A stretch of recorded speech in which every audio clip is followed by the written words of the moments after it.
Hello everyone, welcome back to my channel. So for this week's video, I am doing the illustration for my new YouTube icon and temporary banner, potentially temporary banner. This is a little teeny self-portrait of me. I haven't done a self-portrait video since I think it was my Deviant ID from like 4 years ago. It's been a while. I've been really wanting to redo, like, kind of like revamp, I guess, like all the art for all, like my channel and my icon and my Instagram and my Facebook and all those like other media, like multimedia things that social media, not multimedia, social media things that kind of relate to my YouTube channel. I've been meaning to do that for like a year and I just haven't had time to get around to it, but I decided to do a little picture of myself. And it was originally only supposed to be my YouTube icon, but I kind of liked how it turned out, and I thought it was pretty cute, so I just decided to toss it on the banner. For now, the other illustration that you could see on the undersketch when I was doing the line art for this may become my YouTube banner, but I haven't colored it or anything yet. But if you want to see what that image looks like, you can head over to my Instagram. There's a very clear picture of that one with the long flowing hair on it, if you want to see that.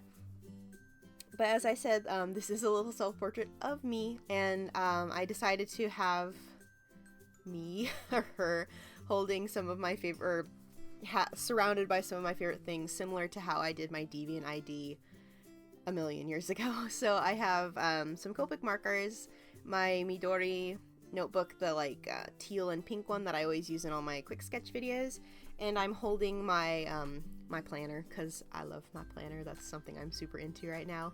And I just like that little touch of kind of including little personal effects with the artist, because I think it's really kind of cute and telling about like what kind of person this person is and what kind of things that they like, and I just think that's really, for me, that's really appealing.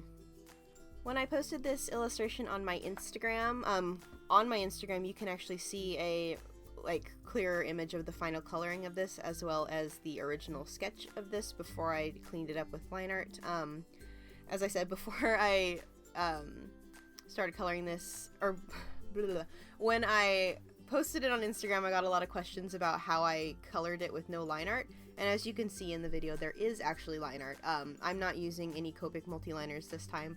I actually prefer, for some reason right now, I'm really into not using black ink or any type of ink for my line art.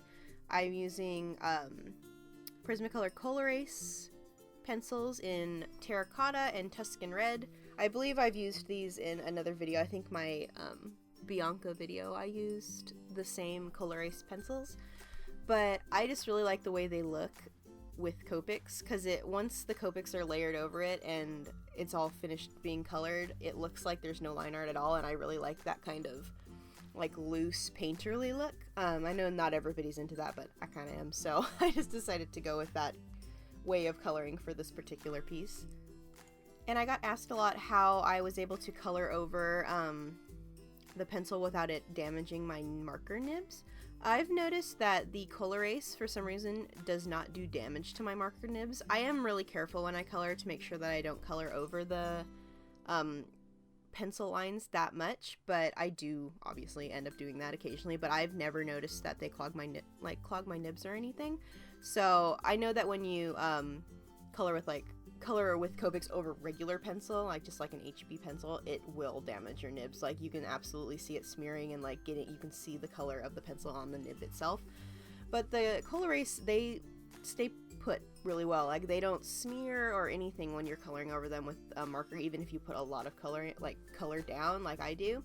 I didn't have any issues with that, so that's pretty great. And I definitely like the way this coloring style looks with Copics and the Col-Erase. I also forgot to mention that some of you may have already noticed this, but when this video goes live, there is also a real-time version of this that is going live at the exact same time. It's about an hour long. I think it's an hour and 1 minute long.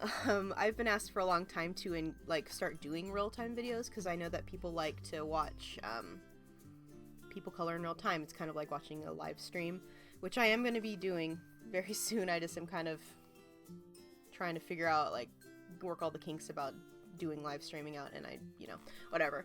I'll talk about that some other time. But yeah, there is a real-time version of this. I wanted to keep the sounds of me working, like just like the normal like sounds of the room when I was working, but I listen to music when I'm working, so I had to put in ambient music in the background. Like, you can still hear me coloring and stuff, but there is music in it, just so it kind of drowns out the music that I'm listening to, because that could be picked up by YouTube's copyright thing, so that's why there is music. But it turned out really soothing, and I actually kind of liked it, because I had to preview the whole thing, so I had to sit through the whole hour and watch it all. So it's like marker screeching, ambient music. You can occasionally hear some of the things that I'm listening to, but not like just like in the background, and then you can kind of hear me breathing because the camera was right in my face.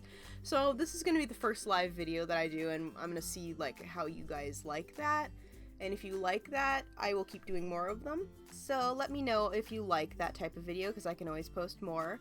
I guess that's all the time I have for now, so thank you guys so much for watching. Like and subscribe to my channel if you haven't already, and I will see you guys shortly for the next video. Bye!